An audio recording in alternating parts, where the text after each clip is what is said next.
മഹിതം മലയാളം.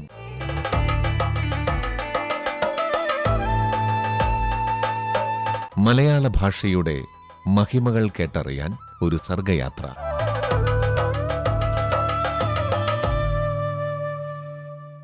ഇന്ന് മഹിതം മലയാളം അവതരിപ്പിക്കുന്നത് ഡോക്ടർ സിബു മോഡയിൽ.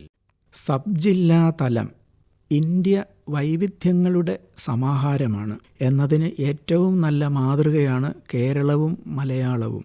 ഒരു ദേശത്തിലെ സാംസ്കാരിക ജീവിതം പ്രതിഫലിപ്പിക്കുന്നത് ആ നാട്ടിലെ ഭാഷയാണ്. അങ്ങനെ നോക്കുമ്പോൾ സംസ്കാര സമന്വയത്തിൻ്റെ ഉദാത്ത മാതൃകയാണ് കേരള ഭാഷയിൽ കാണാൻ കഴിയുന്നത്.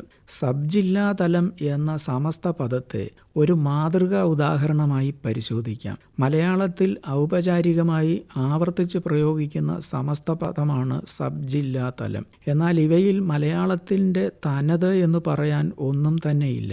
സബ് ജില്ലാ തലത്തിൽ സബ് ഇംഗ്ലീഷിൽ നിന്നും, ജില്ല അറബിയിൽ നിന്നും, തലം സംസ്കൃതത്തിൽ നിന്നും നാം സ്വീകരിച്ചതാണ്. 3 സംസ്കാരങ്ങളുടെ സ്വാംശീകരണമാണ് അവിടെ പ്രകടമാകുന്നത്.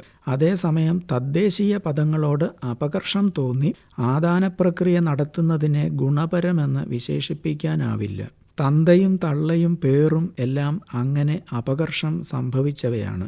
എന്നാൽ ഇതര ഭാഷാ പദങ്ങളും നവീന പദങ്ങളും ഭാഷയിലേക്ക് കൂട്ടിച്ചേർക്കപ്പെടുന്നത് വളർച്ചയുടെ ലക്ഷണമായി കണക്കാക്കാം. ഇംഗ്ലീഷ് തന്നെ ഏറ്റവും നല്ല ഉദാഹരണമാണ്. ഇംഗ്ലീഷുകാരുടെയും അറബികളുടെയും ആര്യന്മാരുടെയും സമ്പർക്കത്തിന്റെ ഫലമായി മലയാളത്തിലുണ്ടായ ഭാഷാ സ്വാധീനം താൽക്കാലികമായിരുന്നില്ല. പുതിയ ആശയങ്ങളെല്ലാം തനതു ഭാഷയിലേക്ക് വിവർത്തനം ചെയ്ത് സ്വീകരിക്കുന്നത് പ്രായോഗികമല്ലെന്നതിന് തെളിവാണ് കമ്പ്യൂട്ടറിന് ഗണിനിയെന്നും മിസ്ഡ് കോളിന് എടുക്കാവിളിയെന്നുമുള്ള പകരക്കാർക്ക് പ്രചാരം സിദ്ധിക്കാതെ പോയത്. സ്വിച്ചിന്റെ മലയാളം അന്വേഷിച്ച് നടക്കുന്നവർ ഇപ്പോഴും നമ്മുടെ ഇടയിലുണ്ട്.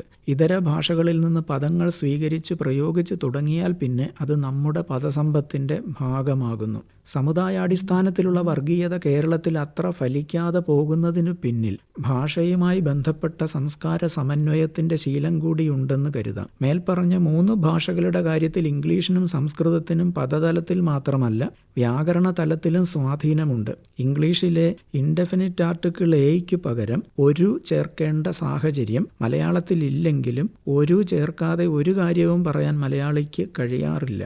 അറബിയിൽ നിന്ന് സ്വീകരിക്കപ്പെട്ട പദങ്ങൾ ഉപയോഗിക്കില്ലെന്ന് ശഠിച്ചാൽ നമ്മുടെ ഭരണമേഖല തന്നെ നിശ്ചലമാകും. ജില്ല, തഹസീൽദാർ, താലൂക്ക്, മുൻസിഫ്, അദാലത്ത്, ഹർജി, ജപ്തി, ജാമ്യം, താക്കീത്, മഹസർ, രാജി, റദ്ദ്, വക്കാലത്ത്, വക്കീൽ, ഹാജർ, തവണ, മരാമത്ത്, നികുതി തുടങ്ങി എണ്ണമറ്റ അറബി പ്രയോഗങ്ങളാണ് ഭരണകാര്യത്തിനും നിയമവാഴ്ചയ്ക്കുമായി ദൈനംദിനം നാം ഉപയോഗിക്കുന്നത്. ഇംഗ്ലീഷ്, സംസ്കൃതം പദങ്ങളുടെ കാര്യം എടുത്തു പറയേണ്ടതില്ല. അത്രമാത്രം സ്വാധീനമുണ്ടെന്നതാണ് വസ്തുത. സംസ്കൃത വിഭക്ത്യന്ത പദങ്ങൾ മണിപ്രവാള കാലത്ത് മാത്രമായിരുന്നില്ല, ഇക്കാലത്തും സജീവമാണ്. ക്രിസ്തീയ ഭക്തിഗാനങ്ങളിൽ മൽപ്രിയനും മമകാന്തനുമൊക്കെ ഇപ്പോഴുമുണ്ട്. പ്രഥമ ദൃഷ്ടിയ, പ്രകൃത്യ എന്നൊക്കെ സാമാന്യ വ്യവഹാരത്തിലും കടന്നു വരുന്നതും സാധാരണമാണ്. ചുരുക്കി പറഞ്ഞാൽ മലയാളത്തിലുള്ള ഇംഗ്ലീഷ്, അറബി, സംസ്കൃത സ്വാധീനത്തിന്റെ പ്രതിനിധാനപരമായ ഉദാഹരണമാണ് സബ് ജില്ലാ തലം എന്ന പ്രയോഗം.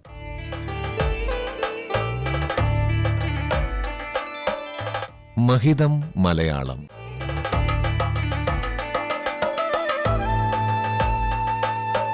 മലയാള ഭാഷയുടെ മഹിമകൾ കേട്ടറിയാൻ ഒരു സർഗയാത്ര.